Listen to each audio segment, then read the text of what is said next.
O Lobo da Estepe. O Tratado do Lobo da Estepe. Continuação. 1000 possibilidades o esperam. Seu destino as atrai irremediavelmente, pois todos esses solitários da burguesia vivem na atmosfera dessas mágicas possibilidades. Basta apenas um nada para que se produza a centelha. E tudo isso é amplamente conhecido pelo lobo da estepe, ainda que seus olhos nunca venham a dar com este fragmento de sua biografia íntima. Ele suspeita e teme a possibilidade de um encontro consigo mesmo, e está cônscio da existência daquele espelho no qual tem uma necessidade tão amarga de olhar-se e no qual teme mortalmente ver-se refletido. Para terminar nosso estudo, resta esclarecer ainda uma última ficção, um engano fundamental. Todas as interpretações, toda a psicologia, todas as alternativas de tornar as coisas compreensíveis se fazem por meio de teorias, mitologias, de mentiras. E um autor honesto não deveria furtar-se, no fecho de uma exposição, a dissipar essas mentiras dentro do possível. Digo acima ou abaixo, isso já é uma afirmação, que exige um esclarecimento, pois só existem acima e abaixo no pensamento, na abstração. O mundo mesmo não conhece nenhum acima nem abaixo. Da mesma maneira, para ser sucinto, o Lobo da Estepe também é uma ficção. Se o próprio Harry se sente como um lobo da estepe e se crê formado por dois seres inimigos e opostos, isso é puramente uma mitologia simplificadora. Harry não é nenhum homem-lobo, e se aceitarmos a princípio sua mentira, inventada e acreditada por ele mesmo, e tentamos considerá-lo e explicá-lo dentro da realidade como um ser duplo, como um lobo da estepe, foi porque nos aproveitamos dela para sermos compreendidos mais facilmente. Mentira essa cuja retificação deve ser tentada agora.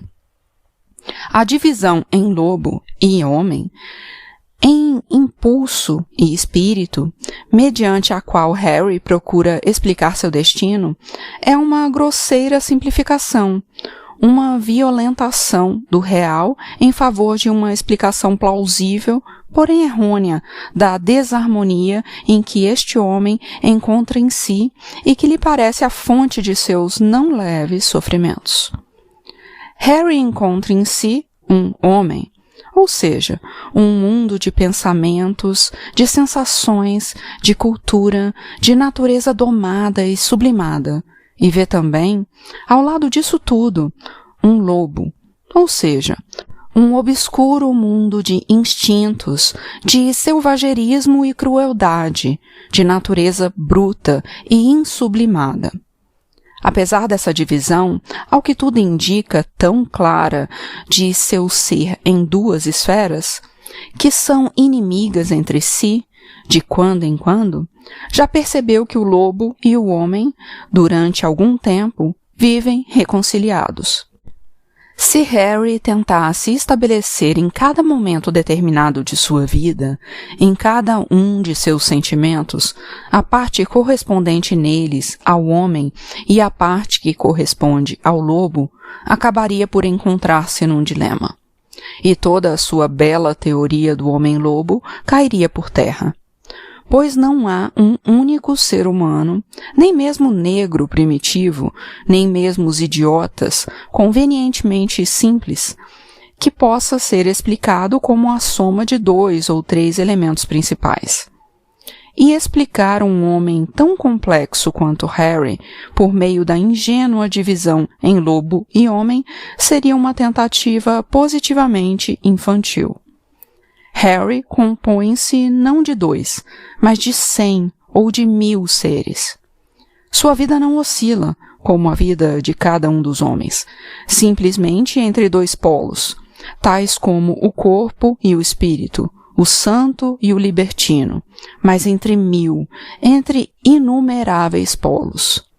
Não devemos surpreender-nos pelo fato de que, mesmo um homem tão inteligente e educado quanto Harry, possa tomar-se por um lobo da estepe e reduzir a rica e complexa imagem de sua vida a uma fórmula tão simples, tão rudimentar e primitiva.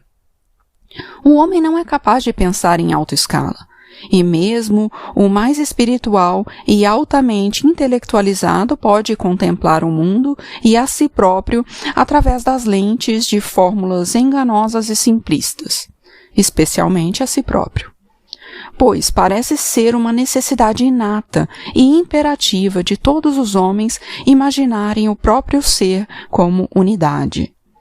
E apesar de essa ilusão sofrer com frequência graves contratempos e terríveis choques, ela sempre se recompõe. O juiz que se senta defronte ao criminoso e o fita no rosto, e por um instante reconhece todas as emoções, potencialidades e possibilidades do assassino em sua própria alma de juiz, e ouve a voz do assassino como sendo a sua, já no momento seguinte, volta a ser uno e indivisível como juiz. Volta a encerrar-se na envoltura de seu eu quimérico e cumpre seu dever e condena o assassino à morte. É se em algumas almas humanas singularmente dotadas e de percepção sensível se levanta a suspeita de sua composição múltipla, e, como ocorre aos gênios, rompem a ilusão da unidade personalística e percebem que o ser se compõe de uma pluralidade de seres como um feixe de eus, e chegam a exprimir essa ideia.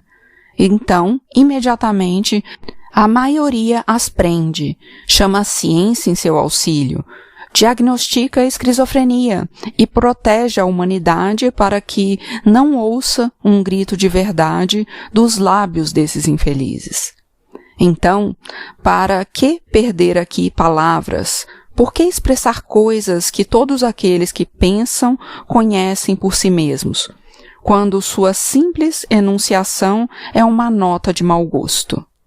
Assim, pois, se um homem se aventura a converter numa dualidade a pretendida unidade do eu, se não é um gênio, é, em todo caso, uma rara e interessante exceção. Mas na realidade não há nenhum eu, nem mesmo no mais simples.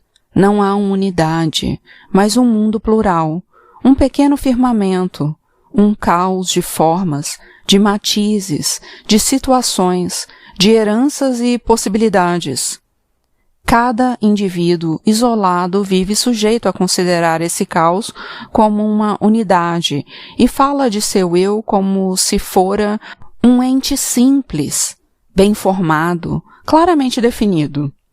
E a todos os homens, mesmo aos mais eminentes, esse rude engano parece uma necessidade, uma exigência da vida, como o respirar e o comer. O equívoco reside numa falsa analogia. Todo homem é uno quanto ao corpo, mas não quanto à alma. Também na literatura, mesmo na mais refinada, encontramos este conceito habitual em personagens aparentemente unas, aparentemente uniformes. No teatro de hoje, o que mais aprecia a gente do ofício, os conhecedores, é o drama, e com razão, pois oferece, ou oferecia, as maiores possibilidades para a representação do eu como uma pluralidade. Se a isto não se opõe a brutal impressão de unidade que nos dá cada pessoa isolada do drama, ao levar encerrada, sem resistência, essa pluralidade num corpo simples, uniforme e isolado. Também apreciam muito a ingênua estética do chamado drama de caráter, no qual cada figura se apresenta como uma unidade muito característica e isolada. Só de longe e pouco a pouco começa a despertar em alguns a suspeita de que tudo isso não passa de uma razoável estética superficial, de que nos equivocaremos se aplicarmos aos nossos grandes dramaturgos a magnífica ideia de beleza dos antigos. Pois esta não é congênita a nós, mas simplesmente intuída, e é nela, na fonte comum dos corpos visíveis, que se encontra exatamente a ficção do ego, da personalidade. Nas obras da Índia antiga, esta concepção é completamente desconhecida. Os heróis que a epopeia indica não são pessoas, mas aglomerados de pessoas, conjuntos de reencarnações. Em nosso mundo moderno, há obras em que, por trás do véu do jogo das pessoas e caracteres, tentou-se apresentar uma pluralidade de almas, não de todo inconsciente para o autor. Quem queira comprovar isto deve decidir-se a considerar de uma vez as figuras de uma obra semelhante, não como seres individuais, mas como partes, como facetas, como aspectos diversos de uma suprema unidade, que para mim é a alma do poeta. Quem examinar desse modo o Fausto, tanto o Fausto, Mefistófeles, Wagner e todos os demais significarão para ele uma unidade, uma superpessoa, e só nesta suprema unidade, e não nas figuras isoladas, estará refletido algo da verdadeira essência da alma. Quando Fausto diz a frase que ficou célebre entre os professores e admirada com terror por filisteus, 2 almas aí moram no meu peito. Esqueceu-se de Mefistófeles e de toda uma multidão de outras almas que também se abrigam em seu peito. Nosso lobo da estepe crê levar também em seu peito 2 almas, lobo e homem. E por isso sente o peito demasiadamente oprimido e estreito. O peito, o corpo, é sempre uno, mas as almas que nele residem não são nem 2, nem 5, nem incontáveis. O homem é um bulbo, formado por 100 folhas, um tecido urdido com muitos fios. Os antigos asiáticos sabiam disso muito bem, e encontraram no yoga búdico uma técnica precisa para descobrir a ilusão da personalidade. Divertido e multíplice é o jogo da humanidade. A ilusão que levou milhares de anos para ser descobertas pelos hindus é a mesma ilusão que os ocidentais custou tanto trabalho custodiar e fortalecer. Se observarmos o lobo da estepe a partir deste ponto de vista, veremos claramente por que sofre tanto sob sua ridícula dualidade. Crê, como Fausto, que 2 almas são demais para um só peito e podem arrebentar com ele. Mas, ao contrário, são demasiado poucas, e Harry violenta terrivelmente sua pobre alma se busca compreendê-la numa imagem tão primitiva. Harry, embora seja um homem grandemente instruído, procede talvez como um selvagem, que não sabe contar além de 2. Chama a uma parte de si mesmo de homem e a outra de lobo, e com isso acredita haver chegado à meta e esgotado o assunto. No homem encerra tudo o que há de espiritual, de sublime ou oculto que encontra em si, e no lobo tudo o que há de instintivo, de selvagem e caótico. Mas as coisas não se passam na vida de maneira tão simples como em nosso pensamento, nem tão rude como em nosso pobre idioma de idiotas. E Harry se engana duplamente ao empregar esse método tacanho do lobo. Harry considera o que é de temer-se, todas as divisões de sua alma como parte do homem, muitas das quais já deixaram de ser homem, e qualifica partes de seu ser como lobo, partes que há muito já estão além do lobo. Como todos os homens, Harry crê saber muito bem o que é o homem, e não sabe absolutamente nada, embora o suspeite algumas vezes em sonho e em outros estados anímicos não sujeitos a controle.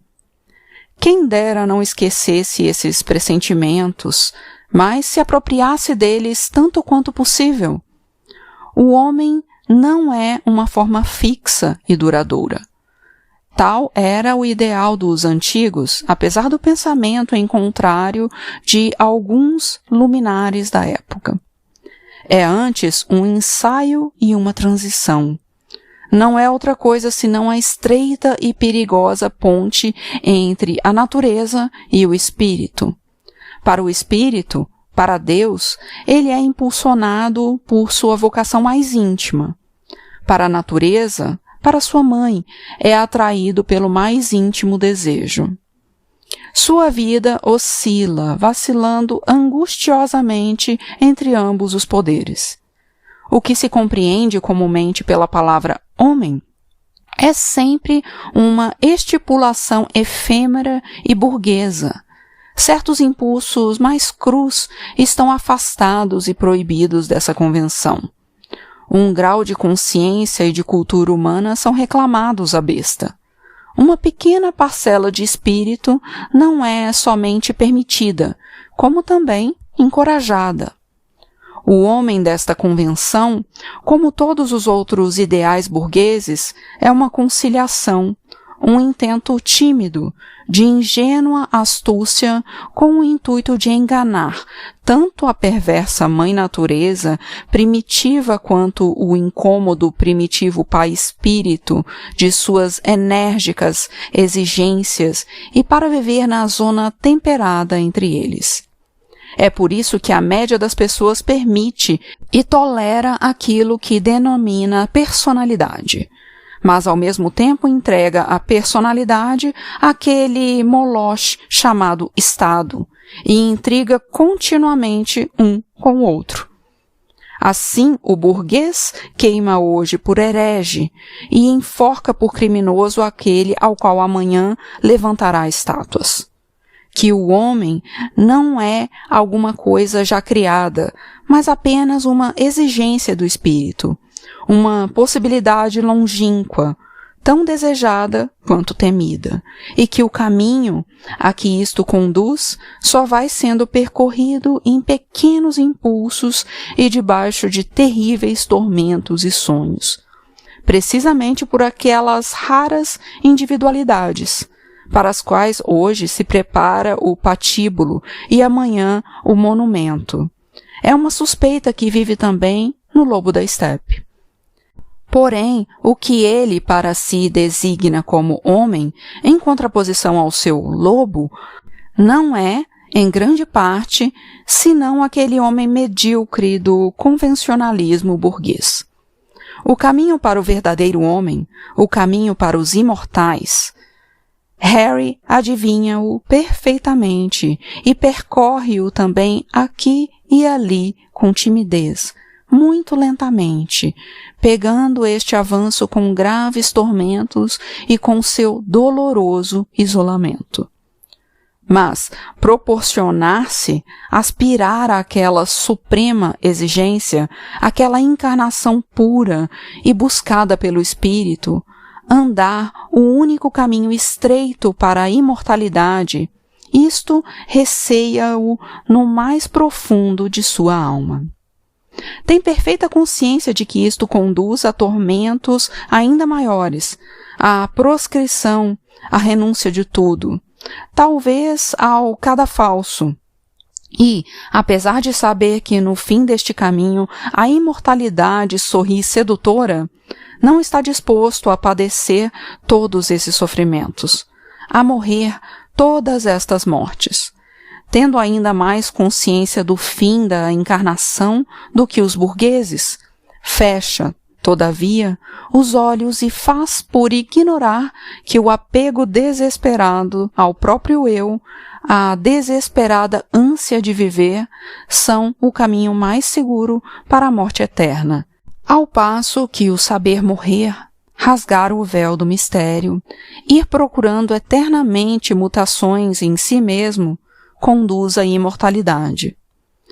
Quando adora os seus favoritos entre os imortais, Mozart, por exemplo, nunca o faz, afinal, senão com os olhos de burguês, e pretende aplicar doutamente a perfeição de Mozart apenas pelos seus altos dotes de músico, não pela grandeza de sua abnegação, paciência no sofrimento e independência perante os ideais da burguesia, pela sua resignação naquele extremo isolamento, semelhante ao horto de Getsemane, que, em torno do que sofre e está em vias de reencarnação, rarifica toda a atmosfera burguesa até convertê-la em gelado éter cósmico.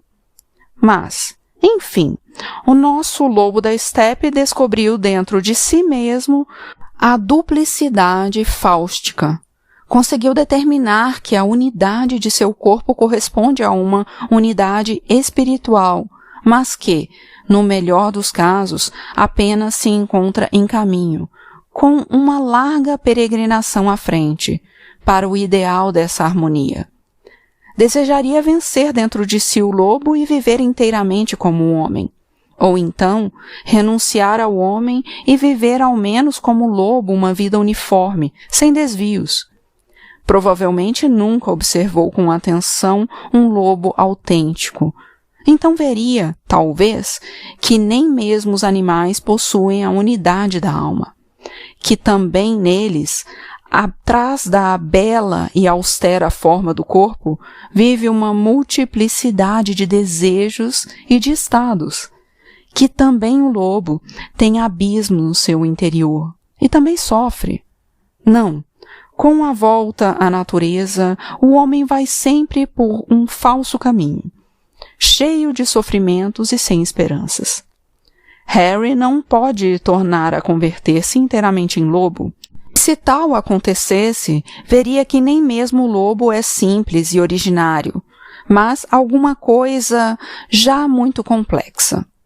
Também o lobo tem duas e mais de duas almas dentro do peito, e quem deseja ser um lobo incorre na mesma ignorância do homem da canção. Feliz quem voltasse a ser criança. O homem simpático, mais sentimental, que entoa a canção do menino ditoso, desejaria também voltar à natureza, à inocência, ao princípio, mas esqueceu que nem mesmo as crianças são felizes. E sim, suscetíveis de muitos conflitos, de muitas desarmonias, de todos os sofrimentos. Para trás, não conduz a nenhum caminho, nem para o lobo, nem para a criança. No princípio das coisas, não há simplicidade nem inocência. Tudo o que foi criado, até o que parece mais simples, e já é culpável, já complexo, foi lançado ao sujo torvelinho do desenvolvimento e já não poderá nunca mais nadar contra a corrente. O caminho para a inocência, para o incriado, para Deus, não se dirige para trás, mas sim para adiante. Não para o lobo ou para a criança, mas cada vez mais para a culpa, cada vez mais fundamente dentro da encarnação humana. Nem mesmo com o suicídio, pobre lobo da estepe, te livrarás realmente das dificuldades. Tens de percorrer o caminho mais largo, mais penoso e mais difícil da humana encarnação. Frequentemente terás de multiplicar a tua multiplicidade, complicar ainda mais a tua complexidade, em vez de reduzir o teu mundo, de simplificar a tua alma, terás de recolher cada vez mais mundo, de recolher no futuro o mundo inteiro na tua alma dolorosamente dilatada, para chegar talvez algum dia ao fim, ao descanso. O mesmo caminho foi percorrido por Buda e todos os grandes homens, uns conscientes, outros inconscientemente, na medida em que a fortuna favorecia sua busca. Nascimento significa desunião do todo, limitação, afastamento de Deus, penosa reencarnação. Volta ao todo, anulação da dolorosa individualidade. Chegar a ser Deus, quer dizer, ter dilatado a alma de tal forma que se torne possível voltar a conter novamente o todo. Não se trata aqui do homem conhecido das escolas, da economia política ou da estatística, nem do homem que aos milhões anda pela rua e não tem mais importância do que a areia ou a espuma dos mares. Pouco adiantam alguns milhões a mais ou a menos, são material e nada mais. Não, nós falamos aqui do homem no sentido elevado do termo, do largo caminho da encarnação humana, do homem verdadeiramente real, dos imortais. O gênio não é tão raro como em geral nos parece, nem tão frequente como pretendem as histórias literárias, a história universal e até mesmo os jornais. O lobo da estepe, Harry, segundo nossa opinião, seria gênio bastante para intentar a aventura da encarnação humana, sem necessidade de trazer para a confrontação, lamentavelmente, a cada dificuldade, o seu estúpido lobo da estepe. É tão estranho e entristecedor que homens de tais possibilidades surjam como lobos da estepe e com duas almas aí, e que mostrem tamanha afeição covarde ao burguês. Um homem capaz de compreender Buda, um homem que tem noção dos céus e dos abismos da natureza humana, não deveria viver num meio em que domina o senso comum, a democracia e a educação burguesa. Só por covardia continua a viver nele, e quando suas dimensões o oprimem, quando a estreita cela do burguês se torna demasiado apertada, ele atribui tudo isto ao lobo, e não quer aperceber-se de que, às vezes, o lobo é sua parte melhor. Tudo o que há de feroz dentro de si, ele o atribuiu ao lobo, e o tem por mau, perigoso, o terror dos burgueses. Mas ele que, no entanto, se acredita um artista e supõe ter sensibilidade, não é capaz de ver que fora do lobo, atrás do lobo, vivem no seu interior muitas outras coisas, que nem tudo o que morde é lobo, que dentro de si habitam também a raposa, o dragão, o tigre, o macaco e a ave do paraíso, e que todo esse mundo é um Éden cheio de milhares de seres, formosos e terríveis, grandes e pequenos, fortes e delicados, mundo asfixiado e cercado pelo mito do lobo, tanto como o verdadeiro homem que nele há é asfixiado e preso apenas pela sua aparência de homem, pelo burguês.